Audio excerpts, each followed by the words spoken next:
Hola chicos, ¿cómo están? Espero que bien. Vamos a iniciar nuestra tercera semana del segundo bimestre. Vamos a darle con fuerza a las clases. Hay que abrigarse, ya está haciendo frío, ya está corriendo airecito. Hay que protegernos, hay que cuidarnos porque estamos en una época complicada, pero no hay que perder el optimismo, ¿sí? Empecemos nuestra clase. Muy bien. Muy bien chicos, en esta nuestra tercera semana del segundo bimestre, semana 14 del avance en general, vamos a ver el tema de respiración celular. El tema de respiración celular lo hemos partido en 2 semanas, respiración celular 1, porque vamos a ver la fase anaeróbica esta semana, y la próxima semana veremos la fase aeróbica, ¿sí? Empecemos entonces con lo que es respiración celular 1. Vamos primero a definir qué es la respiración celular. La respiración celular es un proceso catabólico de tipo exergónico, donde se va a generar ATP, que es energía. Recordemos que a diferencia de la fotosíntesis, que era un proceso anabólico, la respiración celular es un proceso catabólico, es un proceso de degradación, donde vamos a permitir el ingreso de sustancias orgánicas y su descomposición, su desdoblamiento, su degradación va a generar la liberación de energía, que es exergónico. Por eso se dice que la respiración celular y la fotosíntesis son procesos antagónicos, mientras que la fotosíntesis es un proceso anabólico, la respiración celular es un proceso catabólico. La fotosíntesis es un proceso endergónico que almacena energía, la respiración celular es un proceso exergónico que libera energía. La idea es obtener la mayor cantidad de energía, que en el caso de los seres vivos se llama ATP, adenosín trifosfato, recordemos, ¿sí? Muy bien. Localización. ¿Dónde es que se realiza la respiración celular? Veamos. Si una célula es procariota, como es el caso de las bacterias, arqueobacterias, cianobacterias, en el caso de ellos la respiración celular se va a realizar a nivel de, primero, el citoplasma, o también llamado citosol, ¿sí? Que es el lugar donde se va a realizar la respiración celular en el caso de procariotas, bacterias, arqueobacterias, cianobacterias, como te decía. Ese es el primer lugar. Y el segundo lugar va a ser el mesosoma, que es este repliegue que presenta la membrana celular y se llama mesosoma, que es donde se realiza también parte de la respiración celular en bacterias, células procariotas. Recuerda que el mesosoma es una estructura única de los procariotas, ¿sí? Ya está. En esos dos lugares se realiza la respiración celular en células procariotas. En células eucariotas, esto se va a realizar, recordemos que es diferente la eucariota y la procariota, porque acá está el núcleo, acá no hay núcleo, el ADN circular desnudo, lo puedes observar, y acá hay presencia de núcleo. Muy bien, pero volviendo al tema de respiración celular. La respiración celular a nivel de los eucariotas, ¿dónde se realiza? Se realiza en dos lugares también. Uno es el citoplasma o citosol, al igual que en los procariotas, en la parte del citoplasma. Pero la otra parte se realiza a nivel de la mitocondria, ¿sí? A nivel de la mitocondria. ¿Quiénes tienen célula eucariota? Recordemos, lo tienen los protozoarios, las algas, los hongos, las plantas y los animales. Son aquellos organismos que presentan células eucariotas. Por lo tanto, en ellos hay presencia de organelas, y la organela que vamos a utilizar en la respiración celular es la mitocondria. Como en la clase anterior que vimos fotosíntesis, la célula que utilizamos fue el cloroplasto. Ahora vamos a utilizar la mitocondria. Vamos a hacerle una ampliación a esa mitocondria para verla bien.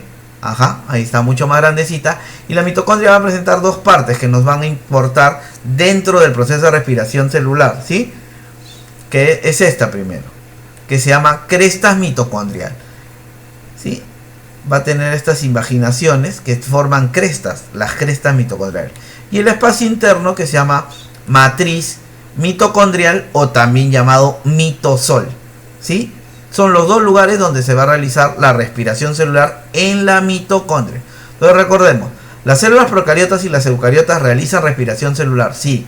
¿Por qué? Porque necesitan generar ATP, necesitan generar energía de lo que consumen, de los alimentos que ellos van a poder absorber, se van a tener que descomponer y liberar energía, que va a ser útil para cualquier actividad que realice el organismo. En la procariota se realiza a nivel del citoplasma o citosol, y en los mesosomas, que es una estructura que se forma del repliegue de la membrana celular en las procariotas, que son las bacterias, arqueobacterias y cianobacterias. Y en el caso de las eucariotas se realiza también a nivel del citoplasma, pero también se realiza a nivel de una organela, que es la mitocondria. En dos lugares de la mitocondria, en la cresta mitocondrial y en la matriz mitocondrial, o también llamado mitosol. Al igual que la fotosíntesis, hay una ecuación general. La idea es ¿cuál? Que ingrese compuestos orgánicos. Y la fuente nutritiva a nivel celular la presenta la glucosa, C6H12O6, su fórmula. La glucosa va a ingresar y con la presencia de 6 moléculas de oxígeno diatómico, se va a poder liberar CO2, que es el desecho de la respiración, se va a formar agua y lo más importante, se va a formar energía, ATP, energía, ¿sí? Muy bien. Recordemos que existen dos tipos de respiración, la respiración o dos fases dentro de la respiración celular. La respiración anaeróbica, que es una respiración que no consume oxígeno, que no consume O2 y producen poca energía. Es lo que vamos a tratar el día de hoy. ¿Sí? Vamos a hablar de respiración anaeróbica. No consumen oxígeno y producen poca energía. ¿Cuánta energía se produce? 2 ATPs. Solo 2. En la respiración celular en forma general, nosotros podemos encontrar hasta 38 ATPs. Pero en el caso de solo la fase anaeróbica o la respiración anaeróbica, solo forma 2 ATPs. Se realiza, como te mencionaba, en el citoplasma. En ambos casos en el citoplasma celular o citosol. Ten cuidado con eso porque en varias de las preguntas, en vez de poner citoplasma, ponen citosol. Y va a incluir los procesos de glucólisis y fermentación, que lo vamos a ver el día de hoy. Y recuerda, la respiración anaeróbica se realiza en el citoplasma o citosol. Recuerda, no produce mucha energía, pero te tienes que acordar esto bien claro. Respiración anaeróbica, ¿dónde estamos hablando? Citoplasma o citosol. Y la respiración aeróbica, que ya es con presencia de oxígeno, ¿sí? Se realiza en el interior ya de la mitocondria, de la organela. Entonces quiere decir que la respiración celular aeróbica solo la realizan las eucariotas y la respiración celular aeróbica no la pueden realizar las procariotas, por lo que no tienen a la organela llamada mitocondria, ¿sí? Porque las eucariotas tienen organelas y las procariotas no presentan organelas, recordemos, ¿sí? Se realiza en el interior de la mitocondria.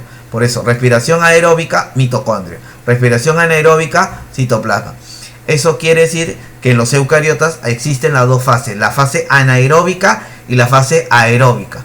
Profesor, pero los eucariotas consumimos oxígeno, sí, pero hay una parte en la que no se utiliza el oxígeno y en la otra sí se utiliza el oxígeno, ¿sí? Recordemos. Entonces, hoy día vamos a repasar lo que es respiración anaeróbica, ¿sí? Recuerda, anaeróbica y aeróbica. Anaeróbica en el citoplasma o citosol, y la parte aeróbica o fase aeróbica solo se realiza en el interior de la mitocondria, ¿sí? Muy bien. Veamos la respiración anaeróbica, que también es llamada etapa citosólica, porque se realiza en el citosol o citoplasma. Ahí tienes una célula, ¿sí? Ahí puedes observar una célula, y a la célula la que quiere ingresar es la glucosa, que es el nutriente orgánico, ¿sí? El nutriente orgánico. La glucosa va a ingresar al interior de la célula y va a existir un proceso. Este proceso se llama glucólisis o glicólisis. Lisis es ruptura. ¿Qué va a pasar? Dentro de la célula, en el citosol, la glucosa se va a partir. ¿Qué va a pasar? Va a haber una molécula que se llama NAT. El NAT le va a quitar a la glucosa hidrógenos y se va a formar el NADH citosólico. Para que la glucosa también se rompa, la célula lo que va a hacer es invertir energía. Invierte 2 ATPs y al final recibe 4 ATPs de ganancia para generar la ruptura de la molécula de la glucosa. ¿Dónde se hace todo esto? En el citosol. Recuerda que es etapa citosólica. Entonces repasemos. La glucosa, que tiene 6 carbonos, su fórmula es C6H12O6, ingresa a la célula. En el citoplasma de la célula va a existir un proceso que se llama glucólisis o glicólisis. ¿Qué va a pasar? La molécula de glucosa se le va a quitar hidrógenos por medio del NAD, formándose dos moléculas que son 2 NAD citosólicos, y la célula, para que se produzca esta ruptura de la molécula de glucosa, invierte 2 ATPs, recibiendo de ganancia 4 ATPs. ¿Qué va a pasar cuando yo hago esto? Le quité los hidrógenos, invertí energía para la ruptura, la molécula de glucosa de lo que tiene 6 carbonos se va a partir en 2 moléculas de 3 carbonos. Estas moléculas de 3 carbonos se llaman piruvatos. Piruvatos. Los piruvatos son moléculas de 3 carbonos, ¿sí? Que se producen de la glucólisis. O sea, quiere decir, la ruptura de la molécula de la glucosa por medio de la glucólisis, ¿qué me produce? 2 piruvatos. Si uno quiere ver dentro de la célula cuál ha sido la ganancia bruta de este proceso llamado glucólisis, uno diría, al final yo que obtengo de ganancia 2 NAD y 4 ATPs. Eso se le llama ganancia bruta, ¿por qué? Porque hay que recordar que yo al principio he invertido 2 ATPs. Es como que tú al final del día en tu tienda, después de la venta, tú tienes 50 soles. 50 soles será tu ganancia bruta. Porque tú de ahí tienes que restar, para este producto costó tanto, este costó tanto. Mi ganancia real es tanto. Y eso se llama ganancia neta. La ganancia neta es, hay que quitarle lo que yo invertí. En este caso serían los 2 NAD citosólicos y los 2 ATPs, porque yo invertí 2 y recibí 4. Entonces la ganancia neta es 2 ATP. Ten cuidado con este tipo de preguntas, ganancia bruta y ganancia neta, ¿sí? Muy bien, todo esto sucede a nivel de la glucólisis, recuerda, ¿sí? Entonces, ¿qué es la glucólisis o glicólisis? Que también es llamada la vía de Embden-Meyerhof o Meyerhof, ¿sí? Esta de acá, ¿qué sucede en esta vía? Primero, que la glucosa se va a partir y va a formar 2 ácidos pirúvicos, que nosotros hemos llamado piruvatos. Se forman 2 piruvatos con la presencia de 2 moléculas de ATP, de energía. Esta glucólisis, que permite en el cuerpo humano, permite la contracción muscular, permite que se dé la contracción a nivel muscular, ¿sí? Muy bien. Entonces ya recordemos la glucólisis, que la glucosa pasa en el citoplasma, la glucosa se parte en 2 moléculas de 3 carbonos, que se llaman piruvatos, ¿sí? Piruvatos. Muy bien. Ahora, el piruvato va a tener 2 caminos, chicos. El piruvato va a tener 2 caminos. Si se queda en el citoplasma, lo que va a suceder es la fermentación.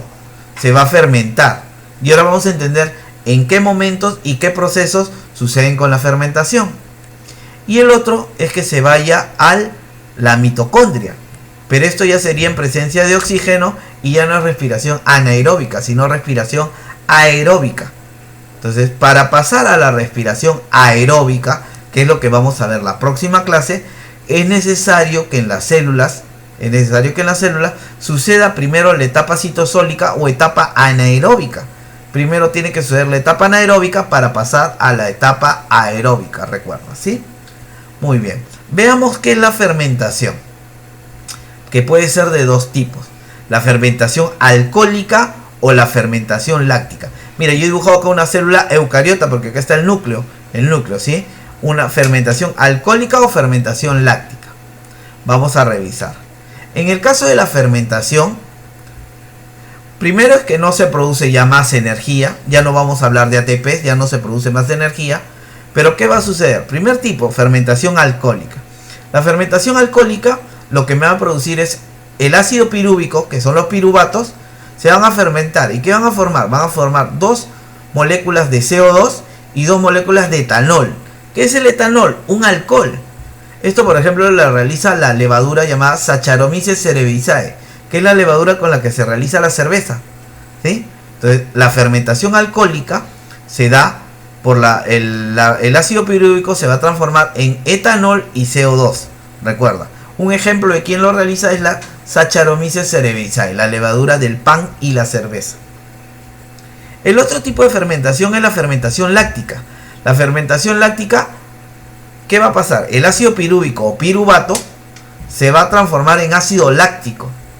Ese ácido láctico ¿quiénes van a hacer esta transformación? El miocito, que es la fibra muscular, el eritrocito, que es el glóbulo rojo, y algunas bacterias. ¿Qué va a pasar en el caso de nosotros? Si hay un exceso de ácido láctico por movimiento, a nosotros se nos produce calambre.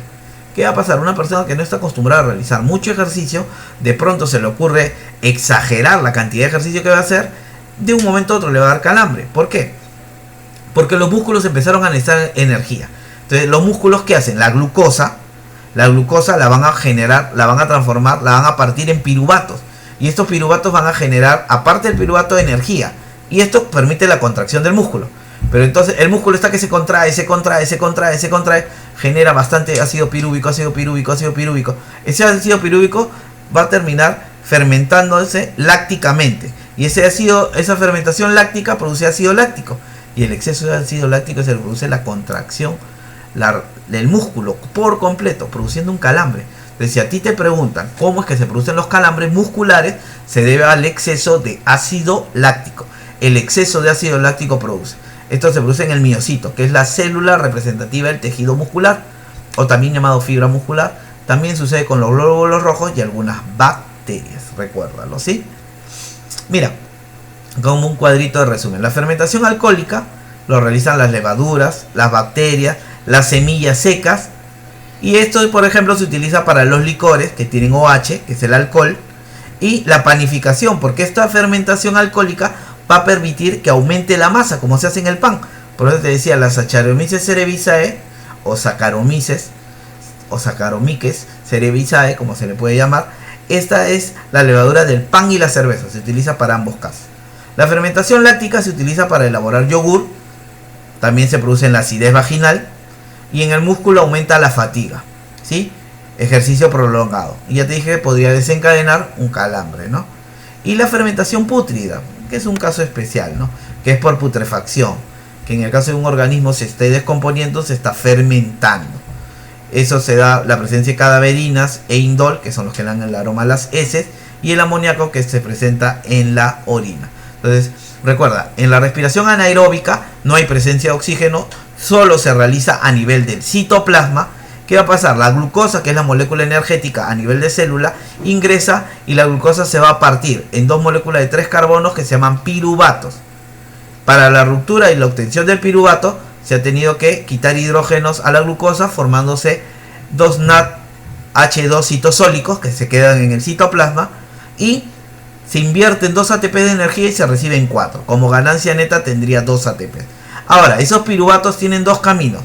O se quedan en el citoplasma y se fermentan de forma alcohólica formándome etanol, o fermentándose de forma láctica formándome ácido láctico. Primer caso, piruvato. Y el otro caso es que el piruvato vaya a la mitocondria y continúe con la respiración aeróbica, donde ya hay presencia de oxígeno. Muy bien, chicos, en esta semana la tareita va a ser esta ficha, te la van a enviar, ¿sí? La resuelves, tomas su fotito y devuelves para su revisión. Muy bien, chicos, y terminó el tema. Espero que te haya gustado, ¿sí? Nos vemos ya la próxima semana. Te mando un abrazo a la distancia y recordemos mantenernos resguardados en nuestras casas, ¿sí? Muy bien, chicos, todavía quedémonos en casa. Muy bien, nos vemos.